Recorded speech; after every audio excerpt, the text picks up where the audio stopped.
Seigneur, tu es la force. Nous vous saluons dans le nom du Seigneur Jésus-Christ. Le message qui va suivre vous est présenté par l'église Tabernacle Bethel Shekinah du Centre international d'évangélisation Mission Intérêt Africaine à Yaoundé. Nous croyons que vous saurez le recevoir dans votre cœur afin qu'il puisse vous communiquer force, édification et encouragement pour vous aider dans l'accomplissement de votre destinée en Christ. Pour plus d'informations, veuillez nous contacter soit par notre compte Facebook CIEMIA TBS Yaoundé, soit via notre adresse email ciemia237@gmail.com.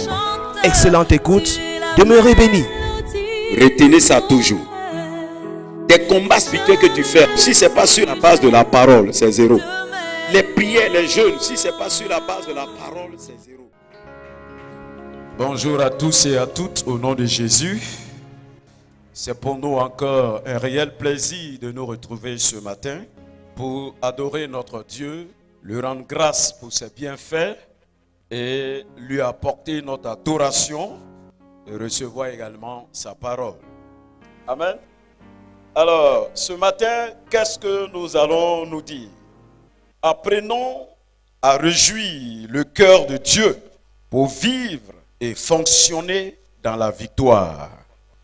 C'est vrai qu'on parle beaucoup des clés, les arts, les comment, mais si nous voulons utiliser les clés du royaume des cieux, nous voulons utiliser les comment, nous voulons utiliser les arts que Dieu nous a donnés sans chercher à réjouir le cœur de Dieu qui nous donne les clés, qui nous donne les armes, qui nous donne tous les moyens qu'il faut pour mener une vie de victoire et fonctionner dans la victoire.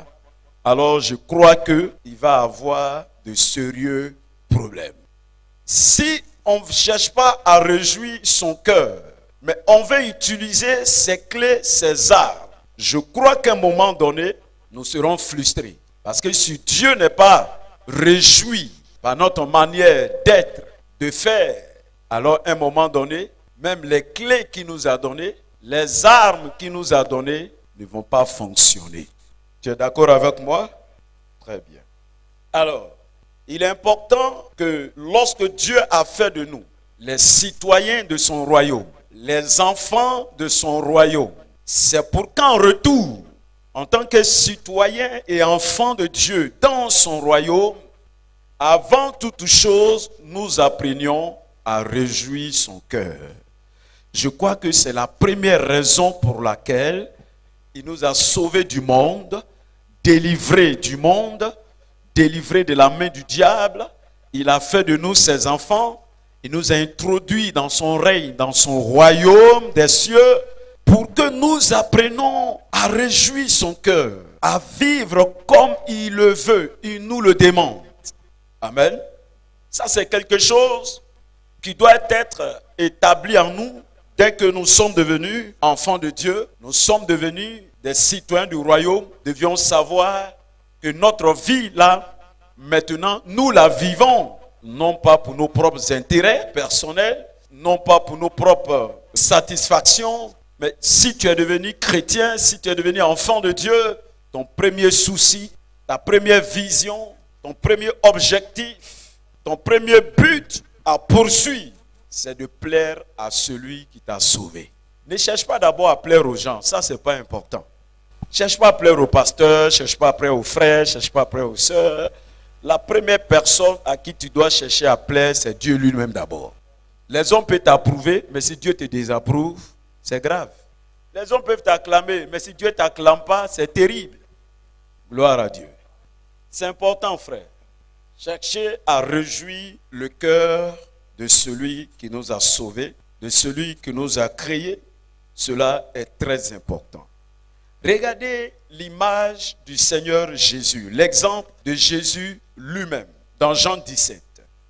Dans Jean 17, dans la prière sacerdotale, Jésus va nous donner l'exemple de la vie qu'il a menée. Jean 17, 1 à 5. Après avoir ainsi parlé, Jésus leva les yeux au ciel et dit, Père, l'heure est venue, glorifie ton Fils, afin que ton Fils te glorifie, selon que tu lui as donné pouvoir sur toute chair, afin qu'il accorde la vie éternelle à tous ceux que tu lui as donnés. Or, la vie éternelle, c'est qu'ils te connaissent, toi le seul vrai Dieu, et celui que tu as envoyé, Jésus-Christ. Je t'ai glorifié sur la terre. Suivez très bien maintenant. Je t'ai glorifié sur la terre. J'ai achevé l'œuvre que tu m'as donnée à faire. Et maintenant, toi, Père, glorifie-moi auprès de toi-même, de la gloire que j'avais auprès de toi, avant que le monde soit. J'ai fait connaître ton nom aux hommes que tu m'as donnés du milieu du monde. Ils étaient à toi et tu me les as donnés. Et ils ont gardé ta parole. Maintenant, ils ont connu tout ce que tu m'as donné, que tout ce que tu m'as donné vient de toi. Car je leur ai donné les paroles que tu m'as données, et ils les ont reçues, et ils ont vraiment connu que je suis sorti de toi, et ils ont cru que tu m'as envoyé. Quand vous regardez ici, Jésus est en train simplement de dire que toute la vie qu'il a menée sur terre, là, à la fin, il s'arrête pour dire qu'effectivement, il est venu dans un seul but, glorifier le Père. Et comment il a glorifié le Père? Il dit, je leur ai fait connaître ton nom. Comment il a glorifié le Père? Il dit, je leur ai fait connaître ta parole. Comment il a glorifié le Père? Il dit, ils ont reçu la vie éternelle.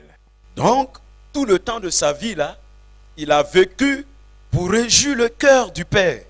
C'est pourquoi à la fin, il pouvait dire, glorifie-moi donc de la gloire que j'avais auprès de toi. Il dit, car j'ai achevé l'œuvre.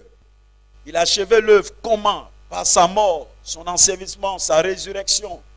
L'œuvre achevée de Christ prend 4 dimensions. Sa mort à la croix, son ensevelissement, sa résurrection, sa glorification. Donc Jésus nous dit que lui, il a vécu sur la terre et il a réjoui le cœur de Dieu. C'est pour cela qu'en retour, il nous demande aussi que nous puissions vivre pour réjouir le cœur de Dieu. Amen. Apprenons à réjouir le cœur de Dieu. Comment nous pouvons apprendre à réjouir le cœur de Dieu? Premièrement, si nous voulons apprendre à réjouir le cœur de Dieu, pourquoi je mets apprendre? Parce que dans le royaume, tout s'apprend. On s'exerce en tout. Personne n'est champion dans quelque chose. Amen. Personne n'est champion. Même les pasteurs apprennent. Tout le monde apprend. Il n'y a pas quelqu'un qui est arrivé. Tout le monde s'exerce. Amen. Mais la première des choses, il faut que tu saches, comme je viens de le dire, que tu as appelé, tu as été sauvé, appelé par Dieu pour réjouir son cœur.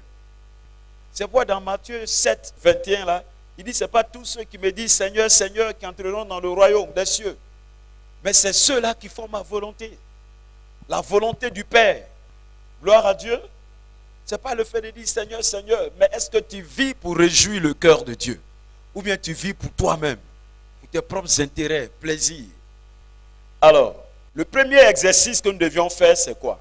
Pour apprendre à réjouir le cœur de Dieu, c'est d'être conscient de la présence de Dieu. Le premier point, c'est être conscient de la présence du Seigneur avec nous et régler notre manière de vivre.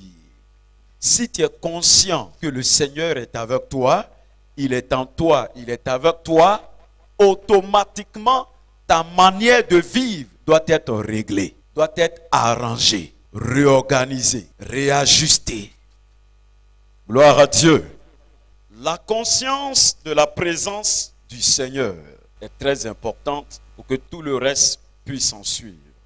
Josué 1,5 dit, nul ne tiendra devant toi tant que tu vivras. Je serai avec toi comme j'ai été avec Moïse. Je ne te délaisserai point, je ne t'abandonnerai point. Dieu, pour commencer avec Josué dans la conquête de l'héritage que Dieu avait promis, il va commencer par établir la conscience permanente de sa présence avec Josué. Il dit à Josué, je suis avec toi. Il dit, tant que tu vivras, je suis avec toi. Je serai avec toi. Nul ne tiendra devant toi. Tu ne peux pas évoluer dans ta vie chrétienne.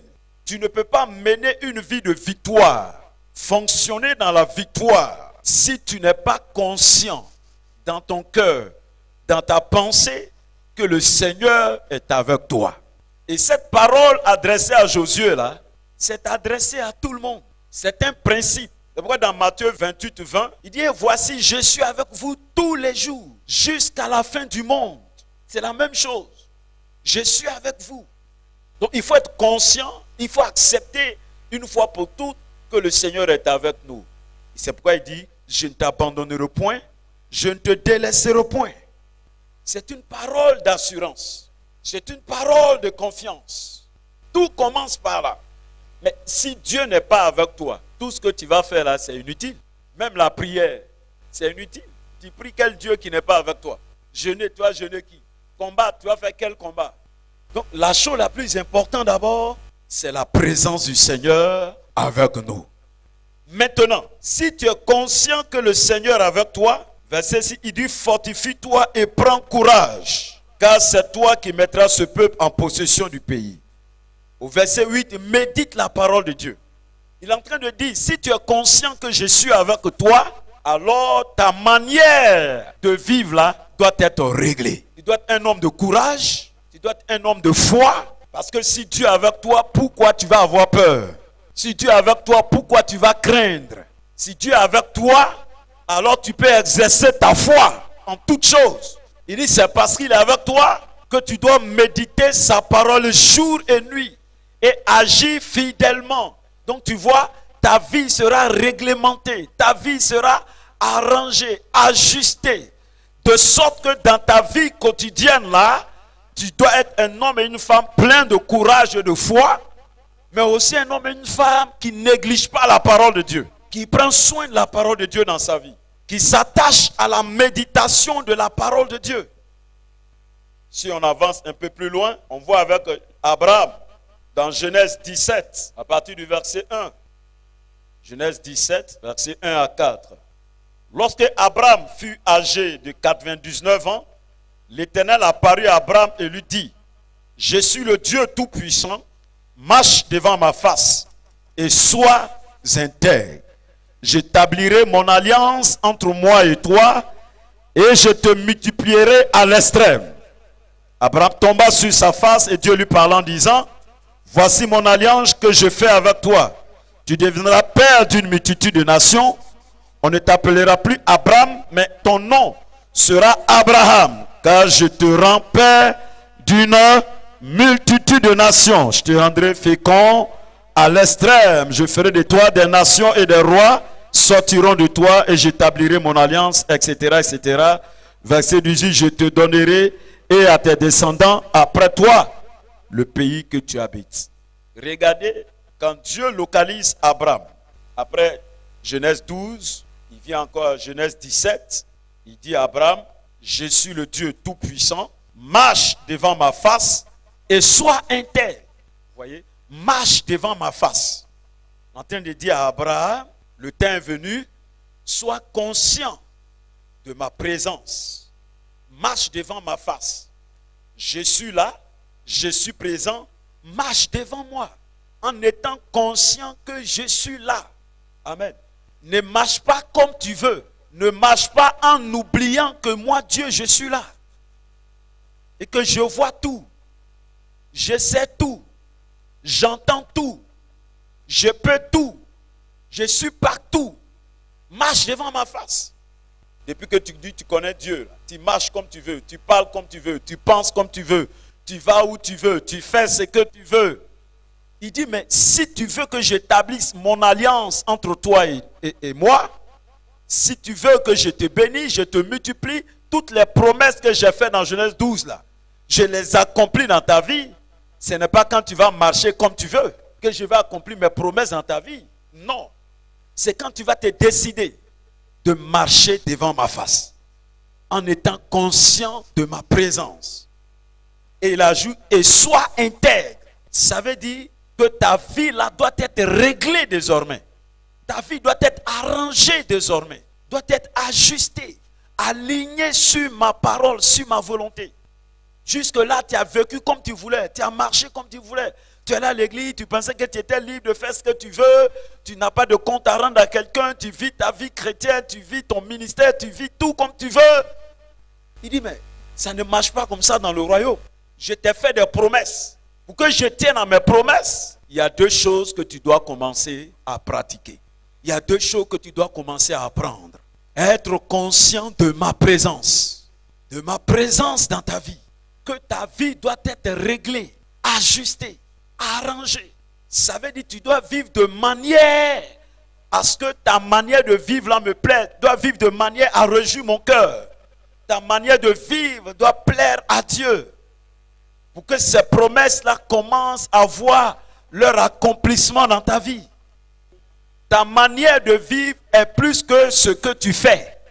Ta manière de vivre devant Dieu est plus important que ta prière, est plus important que ton jeûne, est plus important que tes combats spirituels, est même plus important que tes semences, ta dîme et ton offrande. C'est pourquoi dans Hébreux 12, 14 là, il dit recherchez la paix avec tous et la sanctification sans laquelle nul ne verra Dieu. Donc ta manière de vivre est importante. Mais ta manière de vivre sera réglée que lorsque tu es conscient que Dieu est en toi, il est avec toi, il te voit, il t'entend, il est partout, il sait tout. Comme David le dit dans le psaume 139. Comment David a progressé dans sa vie spirituelle? C'est quand il a commencé à développer la conscience que Dieu est en lui, Dieu est avec lui. Quand il a commencé à développer cette conscience-là, alors il a commencé à mettre de l'ordre aussi dans sa manière de vivre, dans sa manière de parler, dans sa manière de penser, dans sa manière de poser des actes. Tout a changé. Écoute-moi, quand vous êtes conscient que Dieu est en vous et avec vous, ce n'est pas une affaire seulement de l'église. Mais quand tu sors, quand tu es à la maison, quand tu es au travail, quand tu es au marché, quand tu es en voyage, Dieu en toi, il est avec toi, puisque tu transportes sa présence. Oui ou non? Ce n'est pas à l'église, on joue aux pieux, aux pieuses. Non, ce n'est pas à l'église. À l'église, on vient apprendre comment adorer Dieu. À l'église, on vient apprendre comment prier, apprendre la parole de Dieu. Mais sur dehors, on met en pratique ce qu'on est venu apprendre ici. Jésus devait être conscient de cela, puisque son père spirituel, Moïse, venait de mourir. Mais il devait être conscient que c'est le même Dieu qui a conduit Moïse là. Le même Dieu est avec lui et qui va le conduire dans la destinée.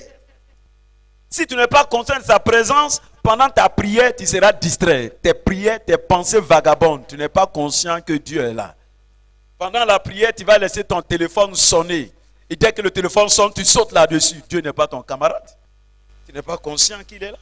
Tu es conscient que Dieu est là. Tu fermes ton téléphone pour prier. Si tu es conscient que tu transportes Dieu, tu vas faire attention à ta manière de vivre. Tu vas aussi régler ta manière de vivre. Donc ça, c'est la première des conditions. La première voie, si on veut vivre une vie de victoire, dans chaque domaine de notre vie, on doit être conscient de la présence de Dieu, respecter cette présence-là. Comme j'ai dit tout à l'heure dans Matthieu 7, 21, ce n'est pas tous ceux qui disent Seigneur, Seigneur, qui verront Dieu. Il dit, mais c'est ceux-là qui font la volonté de Dieu, la volonté de mon Père. Il ne suffit pas de dire Seigneur, Seigneur, je suis religieux, je suis ceci, cela. Non.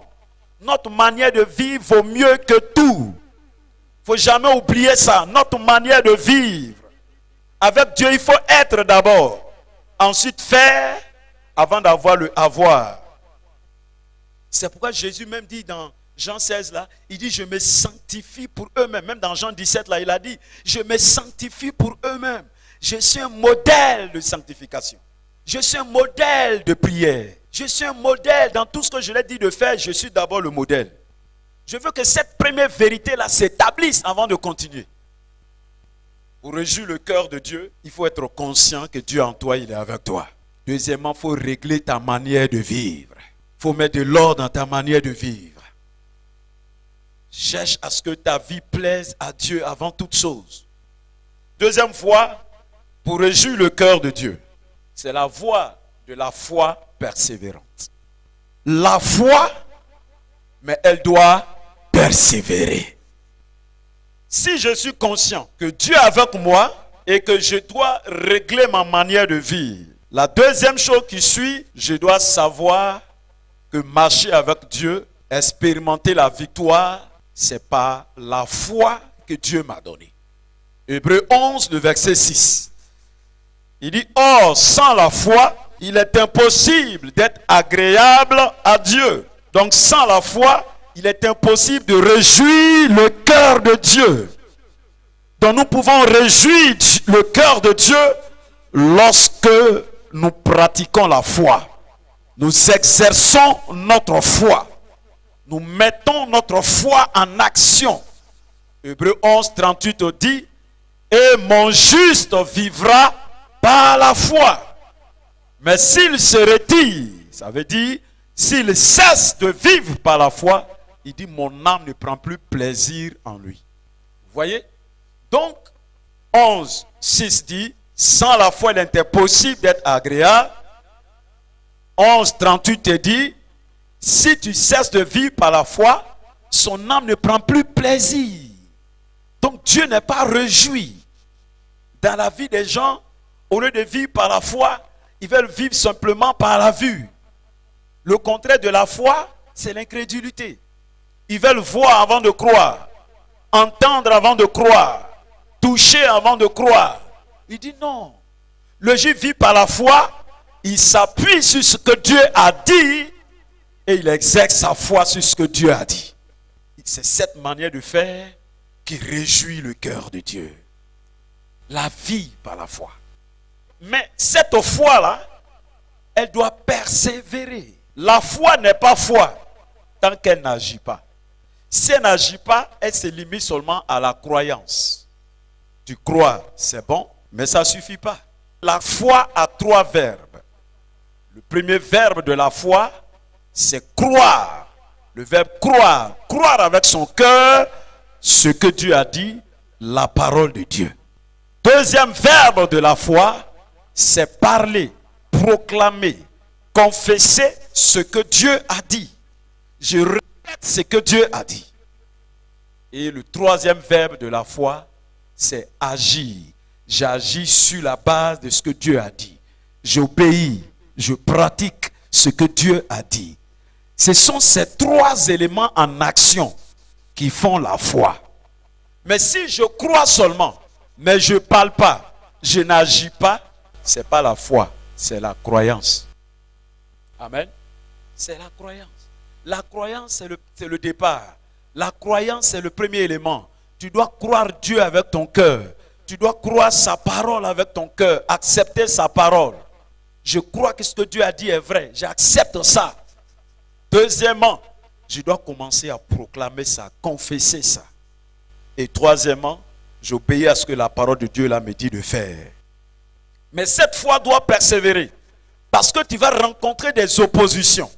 Tu vas rencontrer des difficultés. Ce n'est pas à l'action de ta foi immédiatement que les choses vont changer. Souvent, tu peux exercer la foi. Mais tu as l'impression que l'obstacle est encore là. La situation ne change pas. Dieu dit ne perds pas courage, persévère. Persévère. Hébreux 6, verset 12. Il dit, c'est en persévérant par la foi qu'on hérite les promesses de Dieu. Le verset 13 à 14. On dit, Abraham a persévéré pour que les promesses s'accomplissent dans sa vie. Il a dû persévérer pour que ce que Dieu a dit là puisse avoir l'accomplissement. Donc si tu veux vivre et fonctionner dans la victoire, tu ne dois pas lâcher la foi. Tu ne dois pas abandonner la foi. Tu dois continuer de faire confiance en Dieu. Confiance en sa parole. Et c'est cette confiance-là qui va te pousser à confesser la parole de Dieu. Et qui va te pousser à prier, à poser des actions que Dieu te demande de faire. Amen. Cela est très important. La foi persévérante. La foi persévérante a besoin souvent d'être audacieuse. Amen. La foi audacieuse, c'est une foi mêlée de courage, mêlée d'hardiesse. La foi audacieuse, c'est une foi qui n'a pas peur. Il n'a pas peur du diable, il n'a pas peur des hommes, n'a pas peur des circonstances. Elle s'appuie sur ce que Dieu a dit pour agir, pour déclarer. La foi audacieuse a une vision. Elle a une vision. Et c'est ta vision qui rend ta foi audacieuse. C'est ta vision qui pousse ta foi à poser des actions. Pousse ta foi à agir. Pas seulement prier. Mais quand tu as fini de prier, comme tu as une vision, tu agis par rapport à la vision que tu as. Donc tout cela fait partie de la foi qui persévère. À un moment donné, la foi persévérante a besoin d'être audacieuse. La foi a pour fondement Dieu lui-même. La foi a pour fondement Jésus-Christ, le Père, le Fils et le Saint-Esprit. Le fondement de ta foi, c'est Dieu. Deuxième fondement de ta foi, la parole de Dieu. Dieu et sa parole. Voilà les fondements, les principaux fondements de la foi. Et comme je m'appuie, j'ai confiance en Dieu, Dieu te dit maintenant, dans chaque circonstance de ta vie où tu veux agir, localise ma parole. Trouve ma parole. Qu'est-ce que j'ai dit par rapport à la circonstance de ta vie? Qu'est-ce que j'ai dit? Si tu as trouvé ça, comme tu me fais confiance à la parole, parle cette parole-là et agis sur la base de cette parole. C'est ça la foi. Donc je persévère en ayant toujours confiance en Dieu, confiance en sa parole, je parle et j'agis. Je persévère en ayant confiance en Dieu, confiance en sa parole. Je confie cette parole-là et j'agis sur la base de cette parole. Sans me décourager. Retenez ces choses-là. Mettez-les en pratique, frère. Il n'y a pas autre chose que vous pouvez faire en dehors de ce qu'on vous enseigne. Dieu dit, pour pouvoir me plaire, je veux que tu vives par la foi. C'est par la foi que tu dois prier, en ayant confiance en moi et en ma parole. C'est par la foi que tu dois donner ta dîme et ton offrande. C'est par la foi que tu dois évangéliser. C'est par la foi que tu dois tout faire. Si tu le fais par incrédulité, ça ne marchera pas. C'est par la foi. Et ta foi doit persévérer. Il y aura des obstacles. Il y aura des barrières. Mais ta foi doit persévérer. Comme cette veuve et le juge unique. Elle a persévéré. Dans Luc 18. Elle a dit, fais-moi justice. Il dit, lui, il ne craint pas Dieu, il ne fait pas justice. Mais elle a tellement persévéré. Elle a cru et elle a persévéré. Alors, qu'est-ce qui s'est passé? Le juge unique a fini par faire justice. Amen. La persévérance. N'abandonne pas. Ah, j'ai trop prié. Non, continue. Dans Apocalypse 5, il est dit que les anges tiennent des coupes d'or pour recevoir les parfums, les prières des saints. Si ta coupe n'est pas encore débordée, continue de prier. Mais souvent quand vous priez, changez, faites des différentes sortes de prières. L'apôtre Paul dit, il y a des différentes sortes de prières. Amen. Ne reste pas tout dans une seule manière de prière. Non. Paul le dit dans Ephésiens 6, là, au verset 18. Il dit, faites toutes sortes de prières, veillez-y avec une entière persévérance. Persévérez en faisant toutes sortes de prières. Il y a des moments, c'est l'adoration. Il y a des moments, c'est la louange et l'action de grâce. Ça va réjouir le cœur de Dieu. Comme dans le psaume 50. Quoi, je ne sais pas au verset combien là. Mais il a dit, celui qui offre à l'Éternel des sacrifices d'action de grâce me glorifie, me réjouit. Ne soyez pas tout le temps en train de vous plaindre, des éternels insatisfaits. Dieu n'est pas notre camarade ou bien notre coursier où on envoie faire ceci, faire cela, faire ceci, faire cela. Dieu n'est pas notre coursier. Troisième voie à suivre ou apprendre à réjouir le cœur de Dieu, vivre et fonctionner dans la victoire. Nous devons apprendre à prêcher la bonne nouvelle. Apprendre à prêcher la bonne nouvelle, partager la bonne nouvelle autour de nous. Ça, c'est quelque chose qui réjouit le cœur de Dieu. Quand tu es conscient que Dieu est là et tu fais attention à ta manière de vivre, Dieu est réjoui par rapport à ça. Il dit, ah, mon enfant est conscient que je suis là. Il fait attention à sa façon de parler. Il est conscient que Dieu est là. Il ne va pas n'importe où, il ne fait pas n'importe quoi. Il veille sur sa vie. Il ne cherche pas à blesser les frères, à réjouir, à se venger. Il fait attention à sa manière de vivre. Deuxièmement, quand il décide de vivre par la foi, d'agir par la foi et de persévérer dans la foi, Dieu est réjoui par ça. Troisièmement, il le dit dans Luc 15, versets 7 à 10. Il y a dans la joie au ciel lorsqu'un pécheur se répand sur la terre. Les anges se réjouissent lorsqu'un pécheur se répand. Lorsqu'une âme est sauvée.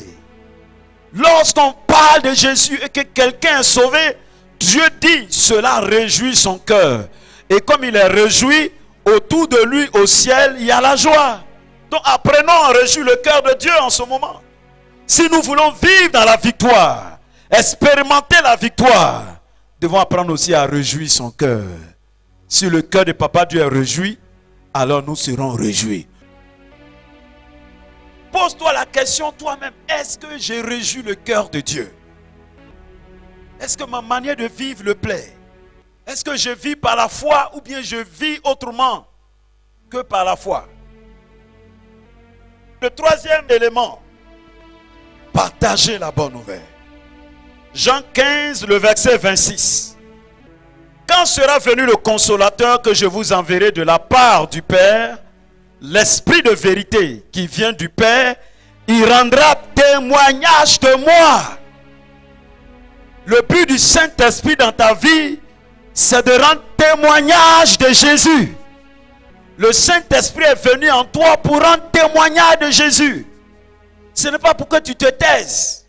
Une des preuves que nous avons reçu le Saint-Esprit, c'est lorsque nous témoignons de Jésus. Nous parlons de Jésus autour de nous.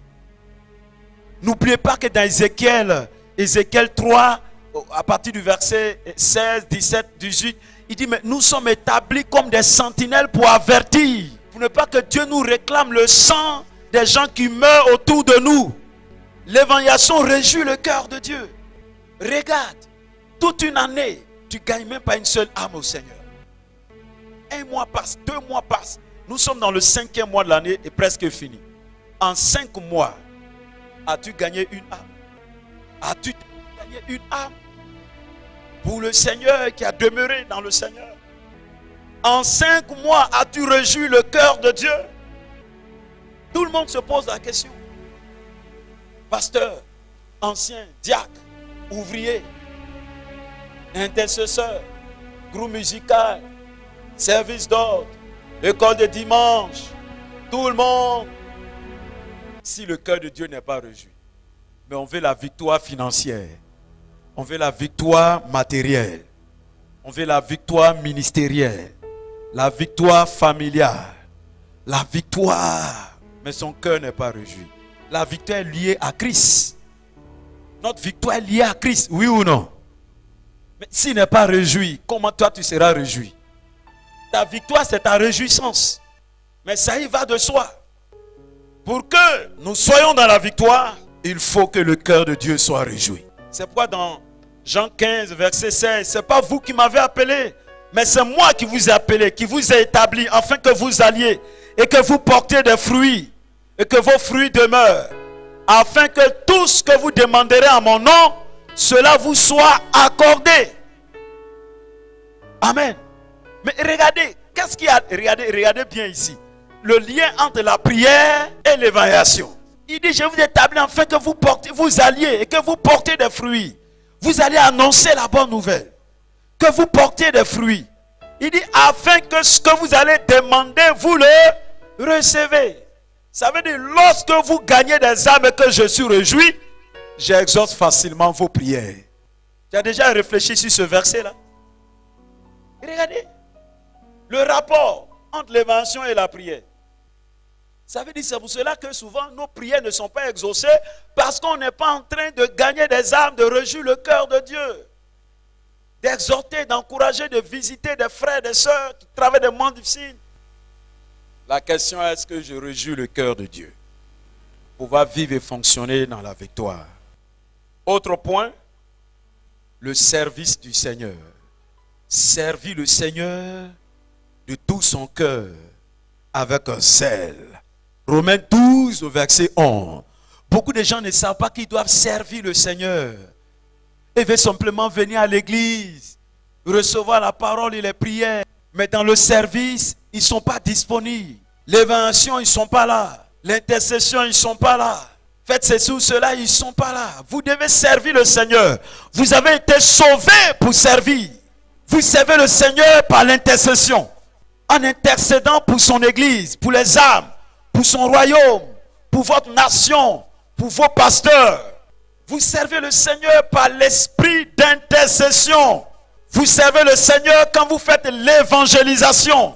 Vous servez le Seigneur quand vous appartenez à un département quelconque dans l'église. Et que dans ce département, vous faites fidèlement votre service. Si c'est le nettoyage, si c'est le diaconat, si c'est la musique, si c'est l'école le dimanche, quelle que soit la tâche qui vous a été signée, consignée, vous devez le faire fidèlement. Servez le Seigneur. Dans Exode 23, le verset 26, il dit, si vous servez le Seigneur, il bénira vos eaux, il bénira votre nourriture, il vous bénira dans tous les domaines. Il dit, il n'y aura pas de femmes stériles ni de bêtes stériles parmi son peuple. Là où on le sert. Et Romains 12, verset 11 dit, servez le Seigneur avec un zèle et non de la paresse. Avec un esprit fervent. Un esprit qui boue pour les choses de Dieu. Soyez fervent pour le Seigneur. Ce n'est pas pour quelqu'un, vous le faites. Vous le faites pour le Seigneur et pour votre propre victoire. N'oubliez pas que dans Jérémie 48, 10 là, il dit, maudit soit celui qui fait l'œuvre du Seigneur avec négligence. Regarde ta vie. Tu fais l'œuvre du Seigneur avec négligence. Mais tu veux vivre dans la victoire. Ça ne marche pas. Donc on doit faire l'œuvre du Seigneur sans négligence, sans hésitation, sans murmure, sans plainte. Et les gens, ils aiment servir le Seigneur dans les plaintes et dans les murmures. Mais c'est que ce n'est pas le Seigneur que tu sers. Si tu te mets dans ta tête que tu sers un homme, tu vas murmurer toute ta vie. L'apôtre Paul dit, il y a une récompense pour tous ceux qui servent le Seigneur avec zèle. N'attendez pas qu'on vous encourage à servir le Seigneur. Sachez que le Seigneur qui est avec vous et en vous, vous devez le servir. Tu as été sauvé pour servir. Et le dernier point, c'est donner pour l'avancement du royaume. Semez vos semences pour l'avancement du royaume des cieux. Tant que vous pouvez. N'attendez pas d'avoir beaucoup d'abord. Le peu que vous avez, montré à Dieu que l'avancement de son royaume vous tient à cœur. Soyez fidèles dans vos engagements. Soyez fidèles dans vos dîmes, dans vos offrandes. Beaucoup de gens ne savent pas rester fidèles jusqu'au bout. Et ils se créent des ennuis. Regardez, chaque fois que vous utilisez la dîme qui doit revenir à Dieu, attendez-vous à des complications. Attendez-vous à des complications. Chaque fois que vous utilisez la dîme qui doit revenir à Dieu, vous créez des complications. Vous créez des difficultés. Soyez des gens engagés pour faire avancer le royaume. Le royaume n'avance pas seulement par les prières, ni par les jeûnes, ni par l'évangélisation. Mais le royaume avance aussi par nos bénédictions matérielles et financières. Et il y a des gens, quand ils sont bénis, c'est là ils font les calculs avec Dieu. Envoie ta dîme, tu fais calcul. Tu vas rencontrer Dieu sur ta route. Tu sais, j'ai ceci, j'ai cela. Ok, il n'y a pas de problème. Mais au moment où tu demandais la prière, là, tu n'as pas dit ça. Hein. Tu n'as pas expliqué tous tes problèmes là. C'est ça, non? Je n'ai pas dit le nom de quelqu'un. Donc je vais m'arrêter là. Je récapitule. On a donné combien de points? 5 points.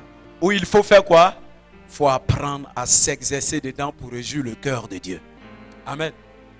Tu prends une journée, cette journée-là, je vais développer la conscience permanente du Seigneur en moi et avec moi. Et je veille sur mes pensées. Je veille sur mes paroles. Je veille sur mes actes. Tout commence par les pensées. Si tes pensées commencent à critiquer, ta bouche va critiquer. Oui ou non? Deuxièmement, je dois exercer ma foi en m'appuyant sur la parole. Quel est le besoin de ma vie? Quelle est la lutte? Quelle est la circonstance dans laquelle je veux vivre dans la victoire? Je localise la parole de Dieu par rapport à ça. Et je continue d'exercer ma foi et de persévérer. Ensuite, il faut apprendre à témoigner, parler de Jésus, gagner des âmes. Faites ça pour réjouir le cœur de Dieu. N'attendez pas qu'on vous envoie.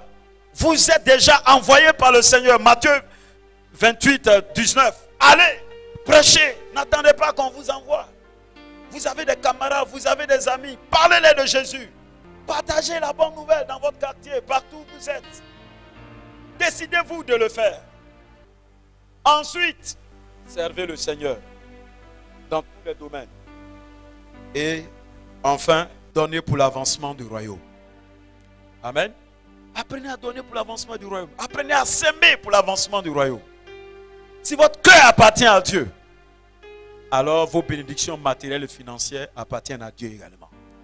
Élève la voix et demande au Seigneur que ces 5 choses soient établies dans ton cœur. Soient établies dans ton cœur ce matin. Dis Seigneur, je prie pour que ces 5 choses dans lesquelles je dois m'entraîner pour réjouir ton cœur soient établies dans mon cœur. Au nom de Jésus-Christ. Prie pour cela. Prie pour que la conscience de la présence de Dieu et la manière de vivre soient établies dans ton cœur. Demande à ce que le Seigneur établisse ces 5 choses dans ton cœur. Dis au Seigneur, je veux être conscient de ta présence en moi et avec moi et régler ma manière de vivre. Deuxièmement, Seigneur, je vais exercer ma foi. Je vais pratiquer la foi.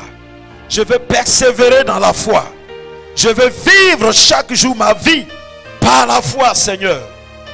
Je vais actionner ma foi, mettre ma foi en action. Troisièmement, Seigneur, je vais partager la bonne nouvelle autour de moi. Je vais gagner des âmes, Seigneur, pour réjouir ton cœur. Quatrième chose, je vais te servir avec zèle, sans hésitation ni murmure. Et enfin, je vais s'aimer pour le royaume. Je vais s'aimer pour l'avancement de ton œuvre. Au nom de Jésus-Christ de Nazareth. Amen. Crois que la force du Seigneur est avec toi. Va, si ta route est sur ses pas. Vous avez été édifié par ce message? Alors cliquez sur le bouton j'aime au bas de la vidéo et n'oubliez pas de vous abonner à notre chaîne si ce n'est pas encore le cas. À très bientôt. Que Dieu vous bénisse et que sa paix soit avec vous.